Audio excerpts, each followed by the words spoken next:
Bharadwaj രംഗൻ്റെ Athiradi movie പ്രമോഷൻ്റെ ഭാഗമായിട്ടുള്ള ഒരു interview ഉണ്ട് ടോവിനോടെയും ബേസിൻ്റെയും കൂടെ. ഈ ഇൻ്റർവ്യൂവിനകത്ത് എപ്സ്റ്റീൻ ഫയൽസ് എത്രത്തോളം സെൻസിറ്റീവ് ആയിട്ടുള്ളൊരു വിഷയമാണ് നമുക്കറിയാം. എപ്സ്റ്റീൻ ഫയൽസിനെ കുറിച്ചുള്ളൊരു പോർഷനിൽ ടോവിനോ സംസാരിച്ചുകൊണ്ടിരിക്കുമ്പോൾ ഭരദ്വാജ് രംഗൻ്റെ ഒരുതരം കൗണ്ടറുണ്ട്. സർക്കാസമാണ് എന്ന് പറഞ്ഞ് തള്ളിക്കളയാൻ പറ്റുന്നൊരു ഐറ്റമായിട്ട് എനിക്ക് പേഴ്സണലി ഫീൽ ചെയ്തിട്ടില്ല. അപ്പോൾ അതാണ് നമ്മൾ ഡിസ്കസ് ചെയ്യുന്നത്. കാരണം ചില സർക്കാസം, ചില ചോദ്യങ്ങളൊക്കെ ഉണ്ടല്ലോ, അൺവാണ്ടഡ് ആയിട്ടും ഭയങ്കര റോങ് ആയിട്ടും ആ പറയുന്ന വിഷയത്തിൻ്റെ ആ കണ്ടൻറ്റിൻ്റെ ഒരു എന്താ പറയുക ഇമ്പോർട്ടൻസ് തന്നെ ഇല്ലാതാക്കുന്ന രീതിയിൽ ഒരു ഒരു ഒരു തരത്തിലും സെൻസ് നമുക്ക് ഫീൽ ചെയ്യില്ല ചോദ്യത്തിലും അല്ലെങ്കിൽ ആ ഒരു സിറ്റുവേഷനിൽ അവർ ത്രോ ചെയ്യുന്ന ക്വസ്റ്റ്യൻസിലൊക്കെ. ഭരദ്വാജ് രംഗ കുറേ ടൈമിലൊക്കെ ഈ പറഞ്ഞ ഇൻ്റർവ്യൂസിലാണെങ്കിലും അല്ലെങ്കിൽ റിവ്യൂവിലൊക്കെ ആണെന്നുണ്ടെങ്കിലും ജയ്ബീമൊക്കെ ഇറങ്ങിയ സമയത്ത് അറിയാം, അതിൻ്റെയൊക്കെ ഒരു റിവ്യൂ കൊടുത്ത സമയത്തൊക്കെ എനിക്ക് പലപ്പോഴായിട്ടും ഇയാൾ പ്രോഗ്രസീവാണ് അല്ലെങ്കിൽ ഞാൻ ഇങ്ങനെയാന്ന് കാണിച്ചു കൂട്ടാനുള്ള ഒരു ഐറ്റം ചെയ്ത് തീർക്കുന്ന ഒരു മനുഷ്യനെ പോലെ തോന്നിയിട്ടുണ്ട്. ചില സമയത്ത് ഉള്ളിൻ്റെ ഉള്ളിൽ പുറത്ത് വന്നിട്ടുമുണ്ട്. അപ്പം അങ്ങനെ കുറച്ച് ഏറെ പോയിട്ടുണ്ട് ഇതിനു മുമ്പ്. And Tovino was right. Tovino ഭയങ്കര ക്ലീൻ ക്രിസ്പായിട്ട് കാര്യങ്ങൾ പറഞ്ഞുകൊണ്ടിരിക്കുകയായിരുന്നു. അതായത് രണ്ട് മനുഷ്യന്മാർ തമ്മിലുള്ള ഫ്രണ്ട്ഷിപ്പ് ബോണ്ട് അത് ഭയങ്കര ഫോർമൽ ആയിട്ട് പോയി കഴിഞ്ഞാൽ അതിൽ നിന്ന് വരുന്ന ഡ്രോബാക്കുകളും വളരെ കാഷ്വലായിട്ട് അല്ലെങ്കിൽ നമ്മൾ ഫ്രണ്ട്സിൻ്റെ ഇടയിൽ നമ്മൾ എങ്ങനെയാണ് ഒരു ബോണ്ട് കീപ്പ് ചെയ്യേണ്ടത് എന്നുള്ളതിനെ കുറിച്ചുള്ളൊരു നല്ല ക്ലിയർ വിഷനുള്ളൊരു ടോക്കായിരുന്നു അത്. 1 മണിക്കൂറും ചില്ലറയുള്ളൊരു ഇൻ്റർവ്യൂവിൻ്റെ കുറേ ഒരു 40 മിനിറ്റ് കഴിഞ്ഞിട്ടാണ് ഈ സംഗതി വരുന്നത്. ഞാനതിൽ ടൊവിനോ പറഞ്ഞ കുറച്ച് കാര്യങ്ങൾ ആദ്യം നിങ്ങൾക്ക് വെച്ചുതരാം. ഈ ഒരു പോർഷൻ വരുമ്പോൾ അപ്പോൾ നിങ്ങൾക്ക് കണക്റ്റ് ആവുമത്. അതായത് രണ്ട് ഫ്രണ്ട്സിൻ തമ്മിലുള്ള സംസാരം, കോൺവെർസേഷൻസ്, അവരുടെ സിനിമകൾ ഇറങ്ങുമ്പോഴോ അവരുടെ വർക്കുകൾ ഇറങ്ങുമ്പോൾ ഒന്ന് ഡിപ്പായാലോ ഒന്ന് അപ്പായാലോ അപ്രിഷിയേറ്റ് ചെയ്യുന്നതോ അല്ലെങ്കിൽ വിമർശിക്കുന്നതോ ഒക്കെ തമ്മിലുള്ള ആ ഒരു രണ്ട് ഫ്രണ്ട്സ് തമ്മിലാകുമ്പോഴുള്ള ഒരു ബോണ്ട് ഉണ്ടല്ലോ, അതിൻ്റെ മുകളിലുള്ള വിമർശനമാണെങ്കിലും അപ്രിസിയേഷൻ ആണെങ്കിലും ഇതിനെക്കുറിച്ചുള്ള ടോക്കാണ്. ആൻഡ് പ്ലസ് ഇതേപോലെ എങ്ങനെയാണ് ഒരു മനുഷ്യനെ അവർ സെലിബ്രിറ്റിയും കൂടിയാണ്, അപ്പോൾ അവരെ ഏതൊക്കെ കാര്യങ്ങൾ ഇൻഫ്ലുവൻസ് ചെയ്യുന്നു ലൈഫിൽ, അവരുടെ മൈൻഡ് സെറ്റ്, അവരുടെ എന്താ പറയുക മെൻ്റൽ ഹെൽത്ത്, ഇതിനൊക്കെ എന്ത് ഇൻഫ്ലുവൻസ് ചെയ്യും എന്നുള്ളതൊക്കെയാണ് ഇവിടെ സംസാരിച്ചുകൊണ്ടിരിക്കുന്നത് ടോവിനോ. അപ്പോഴാണ് ഭരദ്വാജ് രംഗൻ്റെ BRൻ്റെ ഈ ഒരു കൗണ്ടർ വന്നത്. And we rarely have this dramatic conversations like, I actually appreciate your work. Not in public. No. I mean, in real also, I don't even have dramatic conversation with my parents or my brother or my sister or my wife also. We don't have that kind of conversations. But once in a while, in vulnerable moments, we'll have such discussions. We speak about meditation, therapy, and whatever low phases. Not in terms of the movies or career or anything I'm talking about. Generally, things around us can affect us. I mean, things happening all over the world. Yeah. Somewhere in another continent, something is happening, and it can affect me also. Right. War is happening somewhere. Epstein files, all these things. I'm reading about it, and I'm sitting here, and I'm feeling very low. Why are you worried about Epstein files? I'm feeling very low because about them. growing up, I thought this is a beautiful place. The world is a beautiful place, and when every year passes, Your when name I realize is not in that, right? Your name is not in that, right? no. Okay. No. I don't have such connections, Okay. and I don't go for parties, so I'm safe. Okay. ഒന്ന് ആലോചിച്ച് നോക്കുക, Epstein ഫയൽസും വാറും നമ്മുടെ mental സ്റ്റേറ്റിനെ effect ചെയ്യുന്നതല്ലേ, അല്ലെങ്കിൽ എന്നെ effect ചെയ്തിട്ടുണ്ട്. അതായത് ഏറ്റവും പീസ്ഫുൾ ആയിട്ടുള്ളൊരു ലോകത്ത് ഞാൻ ജീവിക്കുന്നു എന്ന് ചിന്തിച്ചുകൊണ്ടിരിക്കുന്ന ഒരു മനുഷ്യൻ അല്ല, ലോകം ഞാൻ വിചാരിച്ച പോലെയല്ല, എൻ്റെ ചുറ്റും ഇതാണ് നടക്കുന്നത്. അപ്പം എന്നെ കണ്ണെത്തുന്ന സ്ഥലത്തോ എൻ്റെ ചിന്ത എത്താൻ പറ്റുന്ന സ്ഥലത്തോ അല്ലെങ്കിൽ നമുക്ക് ഓടിയെത്താൻ പറ്റുന്ന സ്ഥലത്തെ കാര്യം മാത്രമല്ല, ലോകത്തിൻ്റെ ഏത് മുക്കിലും നടക്കുന്ന കാര്യം അത് നമ്മളെ ഭയങ്കര മെൻ്റലി ഡിപ്രസ്ഡ് ആക്കുന്ന, ഡൗൺ ആക്കുന്ന കാര്യങ്ങളാണെങ്കിൽ അത് ടൊവിനോ പറഞ്ഞതിൽ എന്താ തെറ്റെന്ന് എനിക്ക് മനസ്സിലായില്ല. അതിൻ്റെ ഉള്ളിൽ ബേസിൻ്റെ കിണി ഉള്ള കാര്യം പറയാലോ. ആദ്യമൊക്കെ 1-2 ഇൻ്റർവ്യൂ അതിരടീൻ്റെത് ഓക്കെ ആയിരുന്നു. പിന്നെ ഈ ചെങ്ങായി ബേസിൻ്റെ വെറുപ്പിക്കലിൻ്റെ പൊന്നി, സ്വയം എന്തെങ്കിലും പറയും, സ്വയം ഇരുന്ന് കിണിക്കും. കുറച്ച് കഴിപ്പുണ്ടല്ലോ കാണാൻ പറ്റാത്ത രീതിയിൽ ക്രിഞ്ചായിരുന്നു. ആ ഒരു വിനീത് ശ്രീനിവാസനും ബേസിലും ഷാൻ റഹ്മാനും കൂടിയുള്ള ഒരു സാധനത്തിൻ്റെ ഒരു ഓക്കെ സാധനം ഉണ്ടായിരുന്നു. പക്ഷെ ലീറ്ററോണത് അസഹനീയമായിരുന്നു. അങ്ങനെ കുറേ ഇൻ്റർവ്യൂസ് ഇവർ ഈ അതിരടീൻ്റെ സാധനത്തിന് ഇറക്കി വിട്ടിട്ടുണ്ട്. അതിലൊക്കെ ബേസിലാണ് ഇൻ്റർവ്യൂ ലീഡ് ചെയ്യുന്നതും. ബേസിൽ തന്നെ പറയുന്നു, ബേസിൽ തന്നെ ഗണിക്കുന്നു. ഇതിലെന്തിനാ ബേസിൽ തിരിച്ച്? ബേസിൽ ഇംഗ്ലീഷ് അറിയാത്ത ഒരാളല്ല, ലോകത്ത് എന്താ നടക്കണമെന്നുള്ളതിനെക്കുറിച്ച് ബോധമില്ലാത്ത ഒരാളല്ല. എപ്സ്റ്റീൻ ഫയൽസിനെ കുറിച്ച് ഒരു വിവരവും ഇല്ലാത്ത ഒരാളാണ് ബേസിൽ നിന്ന് എനിക്ക് തോന്നുന്നില്ല. BR അവിടെ ഒരു സർക്കാസമാണ് പറഞ്ഞതെന്നുണ്ടെങ്കിൽ ആ സർക്കാസത്തിനെ കട്ട് ചെയ്യാൻ ബേസിലും കൂടി പറ്റണം. അതാണ് റെസ്പോൺസിബിലിറ്റി എന്ന് പറയുന്നത്. കാരണം ലോകത്തിനെ മൊത്തം എഫക്റ്റ് ചെയ്യുന്നൊരു കാര്യം, അല്ലെങ്കിൽ ആളുകളുടെ ഒരു നിങ്ങൾ ആലോചിച്ചു എപ്സ്റ്റീൻ ഫയൽസ് എന്താണ് എന്ന് കേട്ടപ്പോൾ നിങ്ങൾക്ക് ആർക്കും അത് എഫക്റ്റ് ചെയ്തില്ലേ? നമുക്കൊക്കെ എഫക്റ്റ് ചെയ്തില്ലേ? ഉള്ള കാര്യം പറയുക. കാരണം നമ്മുടെ ചുറ്റുപാടിൽ ഇങ്ങനെയൊക്കെ നടക്കുന്നുണ്ടോ? ഇനി ഇത് നമ്മുടെ ഇവിടെ ഈ എപ്സ്റ്റീൻ ഫയൽസ് തന്നെ അതിൻ്റെ ഒരു ഫുൾ വേർഷൻ അല്ലെങ്കിലും ഇതൊക്കെ ലോകത്ത് നടക്കുമ്പോൾ നമ്മുടെ നാട്ടിലും ഇതേപോലുള്ള വിഷയങ്ങളുണ്ടോ എന്നുള്ളതൊക്കെ നമുക്ക് തോന്നിയിട്ടില്ലേ? നിങ്ങൾ ആലോചിച്ച് നോക്ക്. റിയൽ ഇഷ്യൂ ആണോ എപ്സ്റ്റീൻ ഫയൽസ്? ആണ്. അതിനകത്തുള്ളവർ റിയൽ പീപ്പിൾ ആണ്. അതിനകത്ത് റിയൽ കോൺസിക്വൻസസ് അല്ലേ നടന്നേ? ആണ്. അപ്പോൾ ആ എപ്സ്റ്റീൻ ഫയൽസ് എന്ന് പറഞ്ഞ കണ്ടൻറ്റ് തന്നെ എന്താണ്? ഒരു റിയൽ ഇൻസിഡൻറ്റിന് മുകളിൽ നടക്കുന്നതാണ്. മനസ്സിലായില്ല? അതൊരു കോമഡി അല്ല, അതൊരു സർക്കാസവും അല്ല. അതിൽ എഫക്റ്റഡ് ആയിട്ടുള്ള വിക്ടിംസ് ഉണ്ട്. ആ വിക്ടിംസ് ഒന്നും ജീവിച്ചില്ല. അത് ഇവിടെ നമ്മളെ നാട്ടിലല്ല, അത് വേറെ എവിടെയാണെന്ന് പറയും. എപ്സ്റ്റീൻ ഫയൽസ് ഇന്ത്യനെ എഫക്റ്റ് ചെയ്തിട്ടില്ലേ? ഇവിടുത്തെ ഭരണത്തിലിരിക്കുന്ന ആളുകളുടെ, ഇവിടുത്തെ ടോപ്പ് ബിസിനസ്സുകാരുടെ, അങ്ങനെ ഒരുപാട് പേരുടെ പേരുകൾ ഉണ്ട് ഇല്ല എന്നുള്ള കുറേ ഡിബേറ്റുകളും കോണ്ടന്റുകളും ഇവിടെ വന്നിട്ടില്ലേ? ഈവൻ വാറിൻ്റെ കോൺസ്പിറസി വരെ എപ്സ്റ്റീൻ ഫയൽസ് മൂടി വെക്കാനാണെന്നില്ല. ഇപ്പം ലോകത്തിനെ എഫക്റ്റ് ചെയ്യുന്നൊരു കാര്യം തന്നെ ഇരുന്നില്ല ഈ എപ്സ്റ്റീൻ ഫയൽസ്.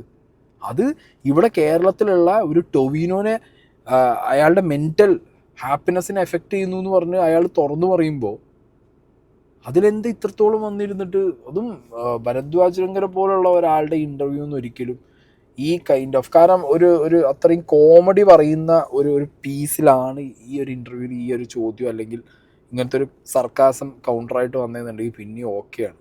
എപ്സ്റ്റീൻ ഫയൽസിനെ കുറിച്ച് വളരെ കോമഡി ആയിട്ടല്ല ടൊവിനോ തോമസ് സംസാരിക്കുന്നത്. ഒരു മനുഷ്യൻ്റെ ബേസിക്കലി അയാൾ ഏറ്റവും ലോ ആയിട്ടിരിക്കുന്ന സമയത്ത് അയാളുടെ ചുറ്റുപാടും നടക്കുന്ന കാര്യങ്ങളും കൂടി ആ ലോ ആയിട്ടുള്ള സിറ്റുവേഷനിൽ അയാളെ മെൻ്റൽ സ്റ്റേജിനെ എഫക്റ്റ് ചെയ്യുന്നതാണ് പറയുന്നത്. അതൊരു കോമഡി സിറ്റുവേഷനും അല്ല ടൊവിനോ പറഞ്ഞു വെച്ച് പോയത്. അത് ഭരദ്വാജ് രംഗം ചോദിക്കാനും അതിൻ്റെ കൂട്ടത്തിൽ അത് ഏറ്റുപിടിച്ച് കിണിക്കാൻ ബേസിലും. പക്ഷെ അത് ടൊവിനോ നല്ല രീതിയിൽ ഹാൻഡിൽ ചെയ്തു. So, You didn't talk about me. Talk about that to me. no, I didn't talk about it too. I mean, I'm giving this example. I am sad about Epstein files. No. This is an example I told. Yeah. I mean, sometimes things happening all around the world can affect us. It's no way related to us, but at the same time, growing up, we understand that the world is not as beautiful as we thought. As children, we thought, oh, it's a beautiful world. I have a lot of things to explore. Growing up, we realize a lot of things, and then that can affect you. The bubble will be burst by seeing all these things. So when such things happen, I have that space to talk to him about it. When his directorial wasn't happening, I've told him that we don't talk about that every day, but I've told him we miss the director in you, and he is also saying, see, I'm acting in a lot of movies, but I'm not getting that satisfaction that you get when you act in a movie. അപ്പോൾ ഇത് കൃത്യമാണ്, ക്ലിയറാണ്. അതായത് ഈ ലോകത്ത് ജീവിക്കുന്ന ഓരോരുത്തരും വിചാരിക്കുക, എൻ്റെ നാട്, എൻ്റെ ലോകം, ഞാൻ ജനിച്ച ഈ ലോകം എന്ത് സുന്ദരം. അതൊന്നും വിചാരിച്ചിരിക്കുന്ന ഒരാൾക്ക് ചിലപ്പോൾ ഇതൊന്നും ആക്സെപ്റ്റ് ചെയ്യാൻ ഭയങ്കര പണി. ഇപ്പോഴും തൻ്റെ ചുറ്റുപാട് നടക്കുന്നതൊക്കെ ഹാപ്പിയാണെന്ന് വിചാരിച്ച് നടക്കുന്നവർക്ക് നടക്കാം, അല്ലെങ്കിൽ അങ്ങനെ വിചാരിച്ച് നടക്കുന്നവരുടെ മുന്നിലേക്ക് ഇങ്ങനത്തെ ഒരു ഭയങ്കര എഫക്റ്റഡ് ആയിട്ടുള്ളൊരു സാധനം വന്നു കഴിഞ്ഞാൽ അവർ ലോ ആവും. ടൊവിനോയുടെ പേഴ്സണൽ ലൈഫിലുള്ള സാധനമാണ് ഈ പറയുന്നത്. ബേസിൽ അതിനായിട്ട് ഇത് എന്നോട് പറഞ്ഞിട്ടില്ലല്ലോ, ഇതെല്ലാം പറയേണ്ട ആവശ്യമുണ്ടോ? ഒരു ഫ്രണ്ട് എന്ന് പറഞ്ഞു കഴിഞ്ഞാൽ അതിങ്ങനെ റിയൽ ലൈഫിൽ മാത്രം പ്രൊജക്റ്റ് ചെയ്യുന്ന ഒരു സാധനമല്ല. റിയൽ ലൈഫ് ഫ്രണ്ട്സ് ആണെന്നുണ്ടെങ്കിൽ പറയേണ്ട കാര്യമൊന്നുമില്ല. ഒരാൾ എഫക്റ്റഡ് ആണെന്നുണ്ടെങ്കിൽ മറ്റേക്ക് മനസ്സിലാക്കാൻ പറ്റും. എനിക്ക് മനസ്സിലായിടത്തോളം ഇവരൊക്കെ റിയൽ ലൈഫ് ഫ്രണ്ട്സാണ്. റിയൽ ലൈഫിൽ ഇവരൊന്നും തമ്മിലൊന്നും കോമ്പറ്റീഷൻ മാത്രമേ ഉള്ളൂ, കണക്റ്റഡ് ആയിരിക്കുന്നത് എനിക്ക് തോന്നുന്നില്ല. സിനിമയ്ക്കോ അല്ലെങ്കിൽ വേറെ എന്തെങ്കിലും കാര്യത്തിനോ റീലിൻ്റെ മുന്നിൽ വന്ന് നിൽക്കുമ്പോൾ റിയാലിറ്റി ഒരിക്കലും ഇവർ പ്രൊജക്റ്റ് ചെയ്യില്ല. ഇവരെപ്പോഴും ഈ സിനിമ തന്നെ ഇവർ പ്രൊജക്റ്റ് ചെയ്യുന്നത് ഈ ബ്രദർഹുഡ് സാധനം, അങ്ങനെ അതാണ് ഒരു കോൺസെപ്റ്റാണ്. സോ ആ PR-ൽ അത് പ്രൊജക്റ്റ് ചെയ്യും. അല്ലാതെ അതിനകത്ത് എനിക്ക് തോന്നുന്നില്ല റിയൽ ലൈഫിലിപ്പോൾ പലതും ഈ ഇൻ്റർവ്യൂവിൽ പറഞ്ഞ പല കാര്യങ്ങളും വെച്ച് നോക്കുമ്പോൾ ഒന്നും ഒരു മാച്ച് ആവാത്ത പോലുള്ള ഐറ്റങ്ങളാണ്. ഓക്കെ, അപ്പോൾ എഫക്റ്റഡ് ആയിട്ടുള്ള ആൾക്കാർ ഇവിടെ ഉണ്ട്, വിക്ടിംസ് ഉണ്ട്. ഇത്രയും സെൻസിറ്റീവായ വിഷയത്തിൽ ടൊവിനോ വളരെ ക്ലാരിറ്റിയിൽ സംസാരിക്കുമ്പോൾ ചുമ്മാ വന്നിരുന്ന് അതിനിടയിൽ കൂടി ചോദ്യം ചോദിക്കുക, സർക്കാസം ചോദിക്കുക, എന്നിട്ട് അത് കേട്ട് ചിരിക്കുക. എനിക്ക് ഒട്ടും ഓക്കെ ആയിട്ട് തോന്നില്ല. കാരണം ഇവരെ പോലുള്ളവരാണ് ഇതിനൊരു അംബാസിഡേഴ്സ് ആവേണ്ടത്. സോഷ്യൽ മീഡിയയിലാണെന്നുണ്ടെങ്കിലും സിനിമയിലാണെന്നുണ്ടെങ്കിലും പൊളിറ്റിക്സിലാണെന്നുണ്ടെങ്കിലും 10 ആൾ അറിയുന്ന ഒരു വ്യക്തിയായിട്ട് നിങ്ങൾ സൊസൈറ്റീൻ്റെ മുന്നിൽ നിൽക്കുകയാണെന്നുണ്ടെങ്കിൽ ഇനി മുതൽ മെൻ്റൽ ഹെൽത്തിനെ കുറിച്ച് പ്രൊജക്റ്റ് ചെയ്യുക, അതിനെക്കുറിച്ച് സംസാരിക്കുക, അതിനെക്കുറിച്ചുള്ള അവയർനെസ് കൊടുക്കുക എന്നുള്ളത് വളരെ ഇമ്പോർട്ടൻ്റ് ആയിട്ടുള്ളൊരു കാര്യമാണ്. ആൻഡ് ഇപ്പോൾ പഴയ പോലെയല്ല, സോഷ്യൽ മീഡിയ വന്നോട് കൂടിയിട്ടില്ല, ഏതോ ലോകത്തിൻ്റെ ഏതോ മൂലക്കിൽ നടക്കുന്ന കാര്യം വരെ ഒറ്റ ക്ലിക്കിൽ നമ്മുടെ മുന്നിലെത്തുക. അവിടെ ആ സംഭവം നടന്ന് വിത്തിൻ മിനിറ്റ്സാണ് അത് എന്ത് ചെയ്യുന്നത്, ലോകം മൊത്തം അറിയുന്നത്. ഒരു സ്ഥലത്തൊരു സംഭവം ഉണ്ടായാൽ മതി. അപ്പോൾ നമുക്കൊന്നും ഇത് കണ്ടില്ല കേട്ടില്ല എന്ന് പറഞ്ഞ് ജീവിക്കാൻ പറ്റുമോ? ഇപ്പോൾ എപ്സ്റ്റീൻ ഫയൽസ് എന്ന് പറഞ്ഞ സാധനം അറിയാതെയും കേൾക്കാതെയും പറയാതെയും ആളുകൾക്ക് ജീവിക്കാൻ പറ്റുമോ? ഇല്ല. ഒന്നില്ലെങ്കിൽ എന്തെങ്കിലും ഒരു വേർഷൻ അതിൻ്റെത് എല്ലാവർക്കും അറിയുമായിരിക്കും. മനസ്സിലായില്ല? അതിൻ്റെ എന്തെങ്കിലും ഒരു അറ്റവും മൂല്യം എങ്ങനെയെങ്കിലും ആൾക്കാർക്ക് അറിയുമായിരിക്കും. അപ്പോൾ അതിൻ്റെ സീരിയസ്നെസ്സിൽ അത് വെക്കുമ്പോൾ ആ സീരിയസ്നെസ്സിൽ തന്നെ അതെടുത്ത് സംസാരിക്കണ്ടേ. അല്ലാതെ അത് കോമഡി ആക്കിയിട്ടോ അത് സംസാരിക്കുന്ന വ്യക്തിയെ ഒരുമാതിരി നിങ്ങളുടെ പേര് അതിലുണ്ടോ, അതിന് പേര് വരണോ, ടൊവിനോ തോമസിൻ്റെ പേര് അതിൽ അത് വളരെ കൃത്യമായിട്ട് BRന് അറിയാം അതെന്താണ് സീൻ എന്നുള്ളത്. മനസ്സിലായോ? അതിനകത്ത് പേര് വന്ന ആൾക്കാരുടെ പേര് ഏതൊക്കെ രീതിയിൽ പ്രൊജക്റ്റ് ചെയ്തിട്ടുണ്ട് പുറത്തു എന്നുള്ളത്. ചുമ്മാ ഈ എപ്സ്റ്റീൻ ഫയൽസിൻ്റെ ഏതെങ്കിലും ഒരാളുടെ എവിടെയെങ്കിലുമൊക്കെ ആയിട്ട് ഒരു 7 അയൽവക്കത്തു കൂടി പോയതിൻ്റെ പേര് വരെ വന്നാലടക്കം അത് കണക്ട് ചെയ്യുന്നത് അതിനകത്തുള്ള സീരിയസ് സാധനങ്ങളായിട്ടാണ്. അപ്പോൾ അങ്ങനത്തെ ഒരു സെൻസിറ്റീവ് ആയിട്ടുള്ള സാധനം ഇതേപോലെ ഒരു എന്താ പറയുക, ഇതിപ്പോൾ ഒരു പാൻ ഇന്ത്യൻ ഇൻ്റർവ്യൂ എന്ന് പറയും ഈ സാധനത്തിന്. അങ്ങനെയാണ് BRൻ്റെ ഇൻ്റർവ്യൂസ്. അങ്ങനെ ഹിന്ദി, തമിഴ്, തെലുങ്ക്, കന്നഡ, മലയാളം, അങ്ങനെ എല്ലാ ലാംഗ്വേജിൽ ഇറങ്ങുന്ന സിനിമകൾക്കും ഈ ചങ്ങായി എന്ത് ചെയ്യലുണ്ട്, ഇൻ്റർവ്യൂസ് എടുക്കാറുണ്ട്. ഇയാളുടെ ഇൻ്റർവ്യൂസ് ആൾക്കാർ പ്രിഫർ ചെയ്യാറുണ്ട്. അപ്പം അങ്ങനത്തെ ഒരു സാധനത്തിൽ എന്താ പറയുക, ഇത്രയും വലിയൊരു ടോപ്പിക്കിനെ കൊണ്ടുവന്ന് അതിനൊരു ഫണ്ണാക്കി ചിത്രീകരിച്ച് അത് ചെയ്യുന്നത് ഭയങ്കര എന്താ പറയുക, അതിനൊരു ഡാർക്ക് ഹ്യൂമർ എന്ന് പോലും പറയാൻ പറ്റില്ല. അതാണ് അതിൻ്റെ സീൻ. അതൊരു വളരെ എന്താ പറയുക ഇൻസെൻസിറ്റീവാണത്. അപ്പോൾ അത് പറഞ്ഞ ആളും പോട്ടെ, ഇരുന്ന് ചിരിച്ച ആൾ ബേസിലും അതിന് ഈക്വലി എന്താണ് അത് എൻഡോസ് ചെയ്തതിന് റെസ്പോൺസിബിലിറ്റി ഉണ്ട് ഇത് ഞാൻ പറഞ്ഞു നേരത്തെ പറഞ്ഞ പോലെ 10 ആൾ അറിയുന്നവർ മെൻ്റൽ ഹാപ്പിനെസ് അല്ലെങ്കിൽ ആളുകളുടെ വെൽബീയിങ് ഒക്കെ വേണ്ടിയിട്ട് സംസാരിച്ച് തുടങ്ങിയാലേ ആളുകൾ ഇതിനെക്കുറിച്ച് അവെയറാവും. ഇപ്പോൾ എങ്ങനെ നമ്മൾ ഫിസിക്കൽ ഹെൽത്തിനെ കുറിച്ച് അവെയർ ചെയ്യാൻ തുടങ്ങി? ഇപ്പം എല്ലാവരും ഫിസിക്കൽ ഹെൽത്ത് കീപ്പ് ചെയ്യണം, നമ്മൾ ജിമ്മിൽ പോകണം, ഓടണം, ഹെൽത്തി ആയിട്ട് ഭക്ഷണം കഴിക്കണം. നമുക്ക് അതുണ്ട്. ആ ഫിസിക്കൽ സാധനത്തിന് നമ്മൾ ഭയങ്കര അവയർനെസ് വന്നു. കാരണം ആളുകൾ സംസാരിച്ച് തുടങ്ങി, ആളുകൾ മുന്നോട്ട് വരാൻ തുടങ്ങി. അവർ ചെയ്യുന്ന കാര്യങ്ങൾ 10 ആൾ അറിയുന്ന ആളാണെന്നുണ്ടെങ്കിൽ 10 ആളുകളിലേക്ക് വീണ്ടും എത്താൻ വേണ്ടിയിട്ട് അവർ ചെയ്യുന്നത് പോസ്റ്റ് ചെയ്യാൻ തുടങ്ങി സോഷ്യൽ മീഡിയയിൽ.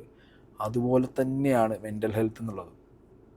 മെൻ്റൽ ഹെൽത്തിനെ കുറിച്ച് സംസാരിക്കണം, അതിൻ്റെ റിക്കവറി ഫേസുകൾ സംസാരിക്കണം, അതിന്ന് എഫക്റ്റഡ് ആയിട്ടുണ്ടെന്നുണ്ടെങ്കിൽ അത് എങ്ങനെ എഫക്റ്റ് ചെയ്യുന്നു എന്നുള്ളതിനെക്കുറിച്ച് പറയണം. എന്നാലും അടുത്തൊരാൾക്ക് അത് റെക്ടിഫൈ ചെയ്യാനും അല്ലെങ്കിൽ അത് മാറി അവർക്ക് റിക്കവറായി വരാൻ പറ്റൂ.